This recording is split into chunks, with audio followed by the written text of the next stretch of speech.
Thank you for watching. My name is Glenn Morgan, and this is We the Governed. Today we're going to be looking at a local government that decides to conceal information from the public and break the law. And fortunately for us, they decided to stream it live on YouTube.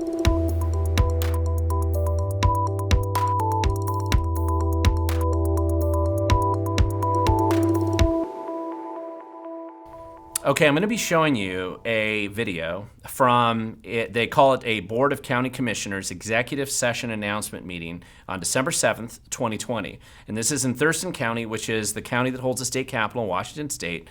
And they, because of COVID and everything, they are doing all their meetings via Zoom, which is fortunate for us because that's how we were able to capture this information today. And the reason why they're having this special executive session meeting is that a citizen had just confronted them a few weeks before, a guy named John Pettit, and multiple emails identifying the fact that because they had a budget hearing coming up, that they had not followed state law and the Open Public Meetings Act, that they had basically put up a notice that the legislative authority didn't create and that they hadn't given proper notice to the public for people to be aware of. And there's a number of different statutes, RCW 3640-060, which I will attach below in the video, that detail some of this information. But the citizen brought up the point that they had violated the law and that they were likely in jeopardy of a litigation. So because of that, the county had, before their budget meeting, had this meeting that they got into. And they had not properly presented an agenda. And let's hear what they had to say. Welcome to the Thurston County Commissioners budget process discussion, Monday, December 7th, 2020. It's 11 o'clock and this is supposed to last about 1 hour. So I'm going to pause just for a second, just so that you're aware of who the players are here. When you look at the screen, the gentleman up in the upper left is Commissioner John Hutchings. He just lost his re-election in Thurston County, so this is one of his last meetings there. In the center, where you see people sitting in the room, the guy in the blue shirt on the right is actually the county manager, Ramiro Chavez. The guy sitting in the dais behind him is County Commissioner Gary Edwards. The person to the right up above is Robin Campbell, who's assistant county manager and the former treasurer. The person to the left with the Wyoming background, apparently, the blue skies there, is Elizabeth Petrich, who is actually the county attorney. And the person who's calling in is the third of the county commissioners, Tye Menser. And so there's 3 county commissioners, which is the elected officials in Thurston County, and then you have these other staff members here involved. I'm John Hutchings, the chair of the board. Also present is Vice Chair Commissioner Tye Menser, Commissioner Gary Edwards, County Manager Ramiro Chavez, Assistant County Manager Robin Campbell, and Deputy Prosecuting Attorney Elizabeth Petrich. Do we have the clerk of the board on with us? Yes, he's joined us via. Yes. Okay. So we have Amy Davis, the clerk of the board, and this discussion is regarding, like I said, the budget process. So this is going to be an executive session pursuant to RCW 42.30.110, subsection 1I, to discuss with legal counsel representing the agency litigation or potential litigation to which the agency, the governing body, or a member acting in an official capacity is or is likely to become a party when public knowledge regarding the discussion is likely to result in adverse legal or financial consequences to the agency budgeting process. Commissioner's action may follow. Thank you. So we're going into executive session. Thank you, sir. Let me flip the sign. Elizabeth, go ahead. I think you want to clarify that the executive session is a result of potential litigation. I'm not sure if you said that potential litigation part. Official capacity becoming to result in adverse legal or financial consequences or potential litigation. I will pause this just for a second to tell you that this is almost guaranteed litigation that they're going to be in, but for potential, I guess, is good enough for now. Yeah, he did outline that on the RCW. I have a question of legal counsel before we go into executive session, sir. Go ahead. I'm gun shy. I'll be real upfront about it. I don't know exactly what's going on here, but I am nervous, and I'm concerned that we aren't given the public proper notice about the meeting, let alone the executive session. I just want some assurances that we're covering our bases properly. Yes, Commissioner. Under your county code, you have regularly scheduled meetings Monday through Friday. And I'm going to clarify that this is the attorney saying that they have basically regularly scheduled meetings 8 to 5 p.m. Every single day, all 5 days of the week. And the reason why she's saying that this is the case is because they want to avoid breaking the law of the Open Public Meetings Act. And so what they're doing is an end run around the attempt to have transparency when they have public meetings and they're making decisions.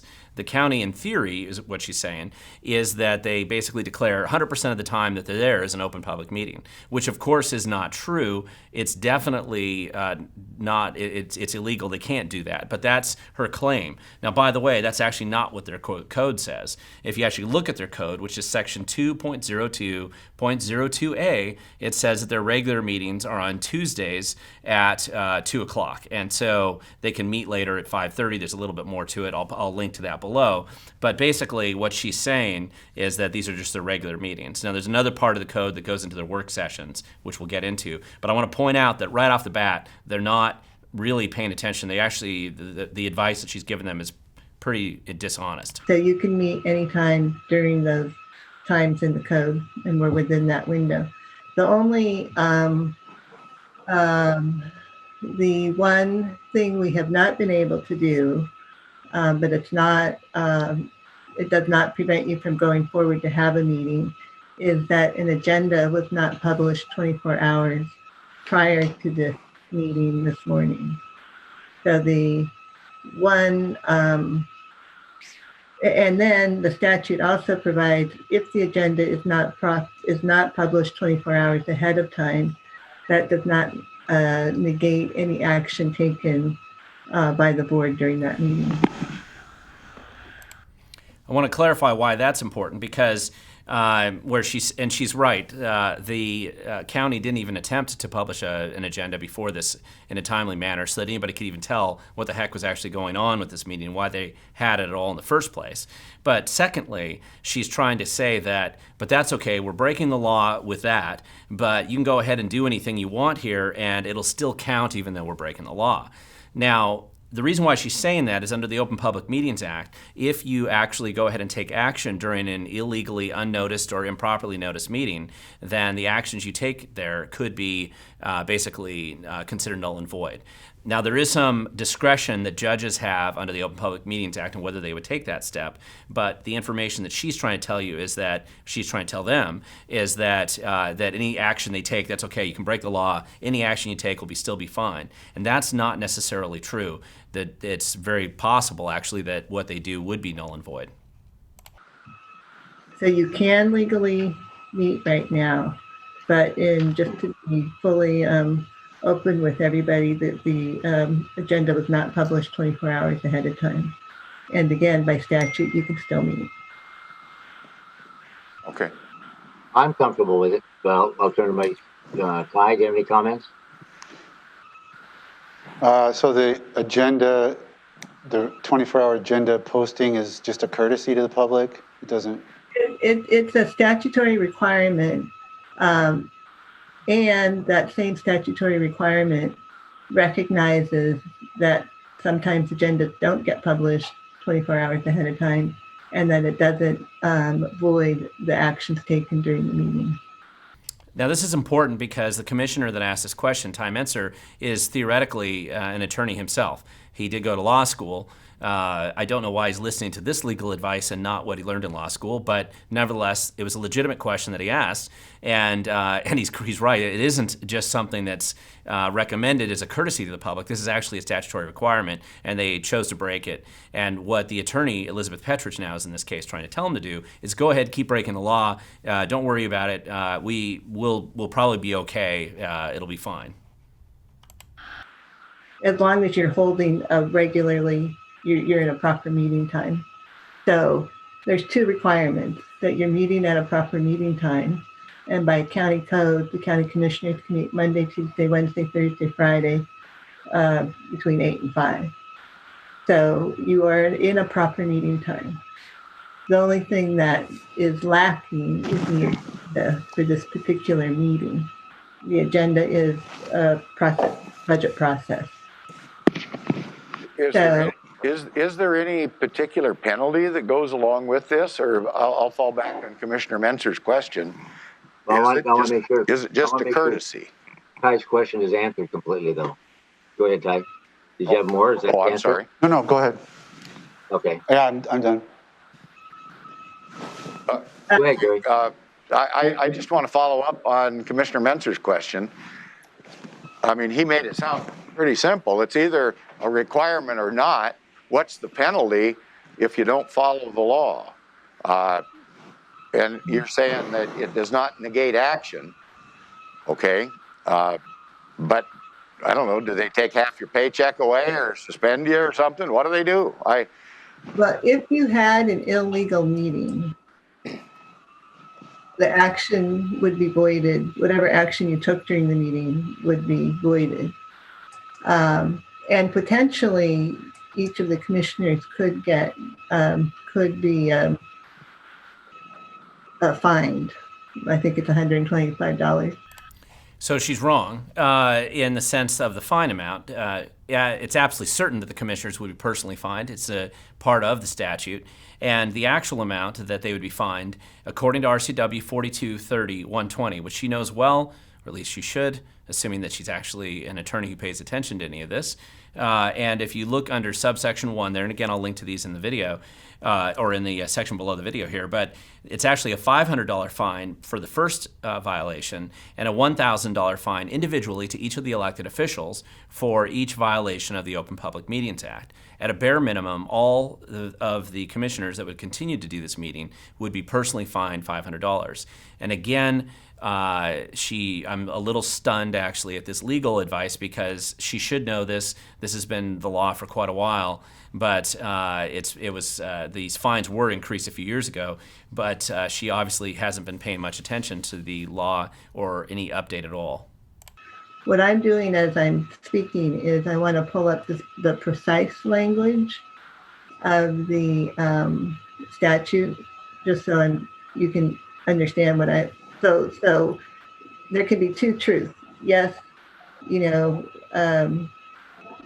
can have a meeting even if you don't post the agenda, but I just want to find the statute and the statutory language for you, and then we can go from there.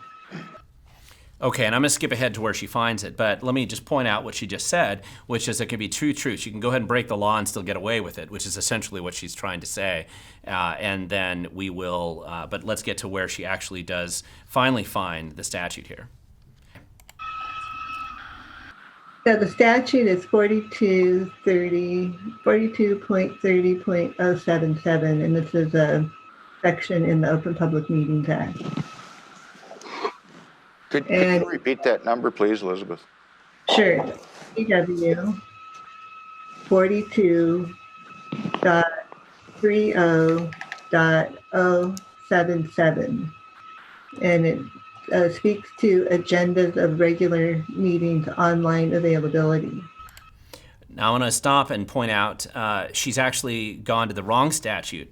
The actual statute that applies to this meeting that they're having right now is 4230.080 because it's a special meeting. It's an executive session meeting. It wasn't something that they had noticed ahead of time. But she's attempting to pretend like it's something that it clearly is not. So she's referencing an incorrect statute right now, and she knows that, but that's the advice she's given them anyway. And it says that we must make an agenda of the meeting available online 24 hours in advance of the meeting. And then it goes on to say,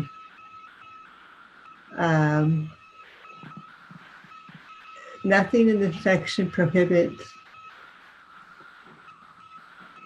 nor invalidates any otherwise legal action taken at a meeting where the agenda was not posted in accordance with this section. So that's the statute I'm relying on. So it says, yes, you post, and then it also says nothing in this section prohibits legal action taken at a meeting where the agenda was not posted. So what she's trying to do is tell them, yes, we broke the law, but it doesn't matter. There won't be any consequences for breaking the law. moving forward. Now, she skips entirely the fact that they would be penalized, and even under the section that she's referencing there, they still would be liable to fines, but she's trying to say that any action they took would still be okay. So that's kind of the process that we see going on here with this advice. And Elizabeth, that said regular meetings. Does that include executive sessions?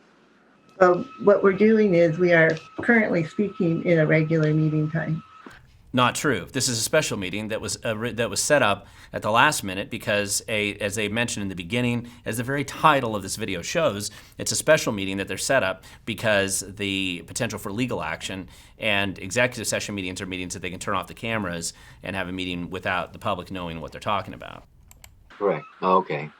And so you have to have a meeting to go into an executive session. Okay. Prerequisite for an executive session is that you meet any requirements for an executive session. And in this case, the element that we're meeting is that we're discussing potential litigation. Yeah, and this conversation is live streamed. Right. So you're comfortable, Elizabeth, with us going into an executive session then without having an agenda been published 24 hours in advance? Yes. Okay. So she's telling them she's comfortable with them breaking the law, and they can go ahead and keep moving forward. Which, by the way, just a little background, Thurston County in the risk pool that a number of different counties and other jurisdictions are in has been able to have the unusual circumstance of 6 of the top 10 largest judgments in the last 20 years have been in Thurston County directly as a result of legal advice given by Elizabeth Petrich. So if anybody has any wonder why Thurston County keeps getting into litigation and losing that litigation with multi-million-dollar judgments, including the Maytown case, one of the largest judgments in Washington state history for land use law violations, it's because of the advice given by this attorney. Gary? Well, I don't know why they have the law that says you have to. That's my question. But if Elizabeth is going to say that we can go into an executive session and there's no penalty, I'm just going to refer, the reason I'm so nervous is there was a county commissioner in Stevens County. Matter of fact, there were all 3 commissioners removed for something probably not related to what we're talking about. But they were removed because they did something illegal. I don't know what can be brought against a sitting elected official. That is why I am very concerned about this. That's all. Well, I'm glad you brought that up. And you're right about the Stevens County commissioners have nothing to do with this issue, but due caution is always good to have. Yeah, and Go ahead, Mero. yeah, and also I believe that if any commissioners, as long as we have a quorum, who doesn't feel comfortable in participating in these conversations, they can recuse themselves. And if they don't feel comfortable in the context of any meetings. So Right. that's always an option to each individual commissioner. And I was going there next. Ty, do you have any questions or comments? No. Okay. So I'm ready to move into an executive session then. You already announced that, the RCW. So I will go ahead and announce for you on the hallway. But I'm for the record, I'm staying. Commissioner Menser and Edwards, will you speak for yourselves? One other detail, Commissioner Hutchings, I don't recall that you said the length of the time of the executive session. Oh, I don't think I did. It's expected to last about 1 hour. I would say 30 minutes now. Okay. Before Romero goes out, and I want to know one other thing. Who is ultimately responsible if we were deemed participating in an illegal meeting by going ahead with this meeting? Can I refer back to the prosecuting attorney that said, no, this is all okay? Is that something that gives me some type of coverage, if you will? Because we are being closely scrutinized, and I don't need any extra scrutiny. I bring enough on myself. I would think that'd be your. So does the prosecuting attorney give us that authority to go ahead and says everything is okay? What I am doing is giving you legal advice that you can go into the meeting. But you Now, can what? I am giving you legal advice that you have met the legal requirements to have this meeting. If anyone, now here's another point for you to be aware of, because this is what happens to people, to elected officials. If somebody doesn't like what you're doing or thinks that you're doing something illegal, they can do a recall petition. But a defense against the recall petition is that you followed legal advice. Oh, okay. So that's kind of important, because what she's telling them is that we've recently had a couple of recall efforts in Thurston County that hadn't, one that's proceeding on against the sheriff and one that had failed against a county commissioner recently. And so the Commissioner Edwards here has a great question, which is, well, who's actually liable for this? Can I just say that the attorney then gave us this advice? And she's saying, well, she's kind of avoiding answering that question, and she's saying, well, you can, at least if they do a recall, you can say you were following legal advice and that'll protect you. So she's trying to say this so that they can proceed with it, not being worried about a recall effort on them. I'm just going to use another example then. Depending on which judge you happen to draw to hear your recall petition brought against somebody, I'll use the sheriff as an example.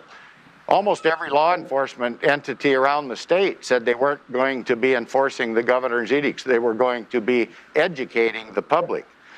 But yet we had an activist judge here that heard that case and said, oh no, the sheriff is obligated, no discretion. The recall can go forward. I believe we had something similar with another member, and the judge said, no, that's crazy. That's not going to go forward. So I'm kind of in a quandary here.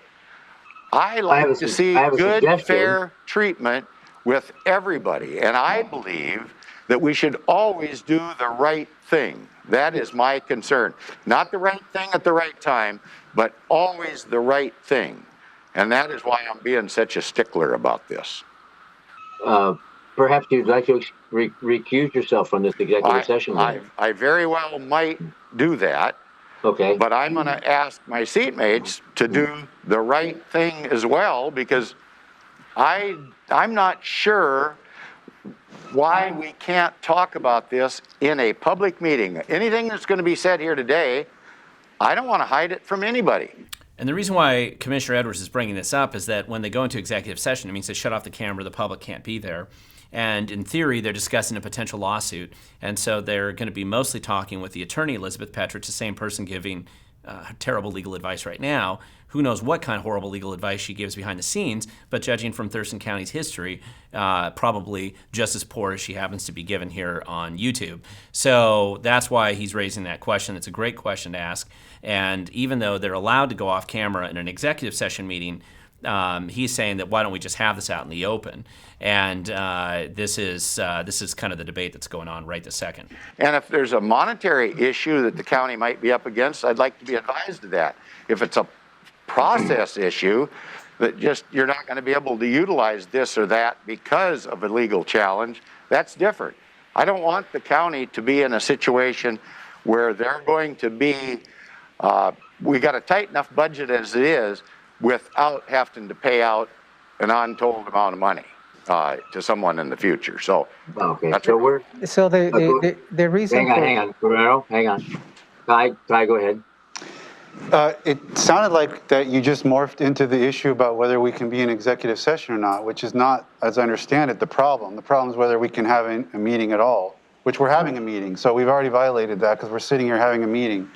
I think the right thing, when it comes to doing the right thing is to make sure we do the right thing. And if we can't talk about what the whole point of this executive session, as I understand, is to try to hash out and do the right thing.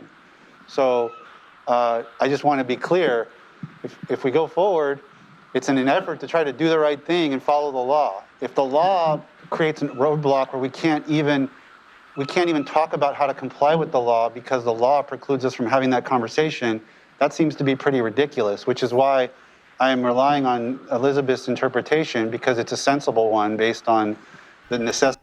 By the way, that is not a sensible interpretation. And What's shocking about this is that this is the very commissioner who supposedly has a law degree sitting on this commission, who somehow doesn't feel like he can actually interpret the statute that's written pretty plain English. And the only reason they're even having this meeting is because citizens who live here are actually raising these questions about whether or not they're having a legal meeting. And citizens are raising some serious questions about the legality of these meetings and their failure to notify. And they've already admitted in this very meeting that they aren't following the law. They're breaking it, and they're just deciding to proceed forward regardless. The necessity of government moving forward and doing the right thing. I would, we're just going to be chasing our tail if we interpret things the way that, in the opposite way. Well, Romero? This is a practice that we have exercised in the past when you face potential litigation. The board has gotten into an executive session for you to hear the details of that potential litigation. We have not gone in a different direction on this. You received an email from a citizen this morning, or yesterday, I believe, which threatened litigation. And that is the purpose as to why I scheduled this executive session, because it's related to the public hearings this afternoon. And so each of us can decide what is right, wrong, ethical, unethical, scary, not scary. We can decide that for ourselves. So I'm deciding to stay and go into an executive session. I just need to hear from the other commissioners and let us do it. We're 22 minutes into this. And I'm not in a hurry, but okay. Well, I'd like to hear from I my have till seatmates. 12. I have another meeting at 12, so I am in somewhat of a hurry. We haven't even started addressing the issue at hand. my So are you- concern is, okay. Who's gonna sit in? Who's leaving? If My anybody. concern is that I have nothing to say that I wouldn't say in front of anybody. And that's why Okay. I'm against these secret meetings. It's Okay. just- Don't understand it. So, it's not Are a you secret recusing meeting. yourself then? Yeah. yes, I'm probably going to recuse myself from it. Okay. And Ty, you in? Yeah. Okay. So let the record reflect that Commissioner Edwards is leaving just prior to the executive session. And Thank you, sir. the record reflects that we have a quorum. Can you repeat the RCW commissioner again and the stated time, just to make sure? Yep.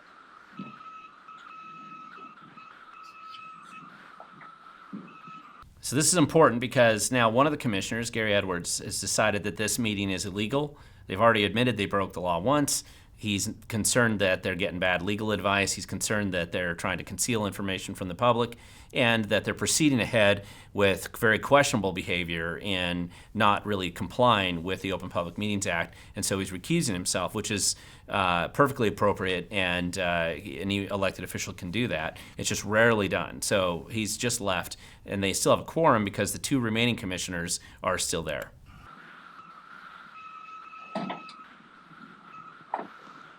And this executive session is pursuant to RCW 42.30.110, subsection 1, subsection I. And the time is now 11:23 hours. And we're expected to last about 30 minutes. Okay, and anybody who wants to watch that video in its entirety, you've seen most of it here, and you aren't going to get too much different if you want to go watch it. But as long as they keep it up on their website, I'll provide the link below. If they choose to delete it and decide to eliminate it for incriminating reasons, then I have downloaded the video, and I'll provide that separately. But at this point in time, I'll provide the link to the actual video itself. The significance here really is just right now in an era of COVID in which a lot of these government entities are meeting via these Zoom meetings or offsite meetings, the transparency in government's being just devastated in the sense that people aren't really paying attention or aware of what's going on. The ability to make public comment has been constrained, the ability to pay attention to what's happening. And nevertheless, because they are streaming some of these online, we are able to occasionally get a glimpse into some of the problems that local government's demonstrating. In this case, I freely admit I've been a critic of Elizabeth Petrich's legal advice or lack of legal advice that she's given to the county over the years, but we rarely get to see it on camera, so it was nice to be able to see just how bad it actually is, and so from that standpoint, this was good. From the standpoint of transparency of government, this was bad. And it looks like the county has been violating the Open Public Meetings Act for a while now. And unfortunately, too, this interpretation that they're trying to apply, where they're basically saying that 9 hours a day is a work session meeting, and therefore they're formally notified this everybody during those 9 hours, that's really an attack on transparency as well, because you're no longer identifying time periods where citizens can come in and pay attention to what's actually being the decisions that are being made in government during those key periods of time. But instead, they're just saying we're always going to be making these meetings, which is decisions, and supposedly it's all public, and yet it really isn't public, because if you want to go in and actually see what they're doing from 9 to 5 every day, you won't be able to do so. They will not let you do that. So this is really an end run around the Open Public Meetings Act. This is an effort to be less transparent. This is terrible legal advice, and this is setting the county up for guaranteed litigation, not just now, but probably in the future for a lot of other reasons. And it's a little window and a snapshot into what's going on. Citizens who want to be active and care about what's happening in their community have to be paying attention to this. And I think that this example was a pretty good illustration of some of the problems and the need to really pay attention to what's going on in local government. So I hope this was helpful for you, and look closely at what's happening in your local government. Thank you for watching. If you like what you see here, please feel free to subscribe and share with others. If you want to get more detail on what you saw in today's video, you can look down in the details section below. I do provide a lot of links there. If you want to learn more about how to be more involved in local government, go to wethegovern.com. And remember, when it comes to political activism and making a difference where you live, the future does belong to those who show up.